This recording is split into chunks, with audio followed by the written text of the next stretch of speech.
What's going on, ladies and gents, boys and girls, guardians of all ages, Joker back again once again, and recently, Bungie announced a ton of sweeping changes to weapons and perks coming to Destiny on December 7th. And like always, some are good, some are bad. Weapon changes will always be a mixed bag. Sometimes you get new toys, and sometimes old favorites are thrown in the vault to never be seen again. But what if I told you none of these changes matter? Gasp! Shock! Horror! Lightning crackle, lightning crackle, lightning crackle! What do I mean? Well, let's look at Destiny as a game. I think it's safe to say in most activities, the weapons you use really don't matter. You want to run patrols while rocking a blue scout rifle? Because you really like it and you can't use it anywhere else? Knock yourself out. Doesn't matter. Seasonal content? Again, another arena in which your choice of weapons really doesn't matter. As long as you're on level, you can turn your brain off and complete the non-failable activity. The same thing goes for the vast majority of strikes. Or I should clarify strike difficulties. In fact, given the ease of most Destiny PvE activities, you can use whatever you want and do relatively well, regardless of what the actual meta is. The only place where what you're using truly matters is PvP and high-end endgame PvE.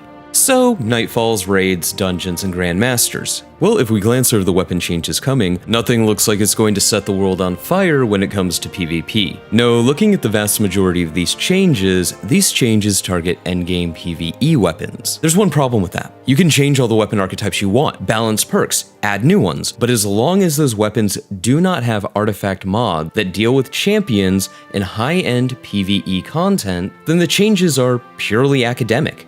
And even if next season we see every weapon here get representation on the artifact, which we won't see, but let's say for the sake of argument we do, when the artifact changes in the season after that, these changes no longer matter. And that's because champions and their mod ecosystem is antithetical to player choice. That's not to say that I don't understand why the ecosystem exists. The champion ecosystem is an artificial difficulty modifier that forces players to play endgame content in very specific ways. It makes sense that Bungie would want to do this. The goal of the champion ecosystem is to be a developer-friendly way to change up the way that players engage with content, more so when players may be engaging with that content millions of times over the course of years. It's a very economically friendly way for Bungie to change gameplay and encounters and force players to think about gameplay in new ways every season without actually changing the gameplay of these encounters. And credit where credit is due. I would say that the champion ecosystem not just succeeds, but excels at this goal. However, it does so at the cost of robbing players of their agency.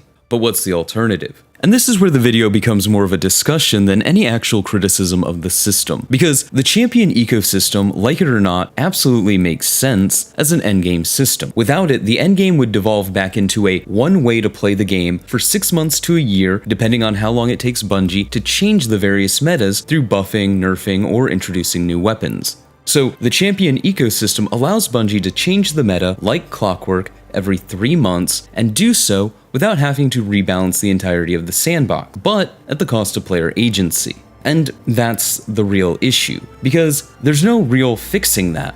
For example, if you were to give every exotic a mod, well, you would invalidate the scarcity that the system inherently needs. But, like I said, if you remove the system, we're back to 6 months to a year of one loadout to rule them all, must-have Galahorn metas. The champion ecosystem is a very efficient band-aid for what is essentially Bungie's inability to keep up with the demand for new content. Because the reality is, if you had a ton of new content consistently being injected into the game, you wouldn't have to find new ways to force players to play old content. But it also makes sweeping balance changes pointless, unless the weapons targeted by those changes are the weapons of that season, and even then, those changes only matter as long as that season matters. This is an interesting problem that I'm not entirely sure there's a clear-cut solution to. This of course gets worse when we start talking about higher difficulty content, because while champions can be a way to force players to play things differently, it's also a crutch. Why worry about adding or developing new mechanics for boss fights in the endgame when you can just throw champions at players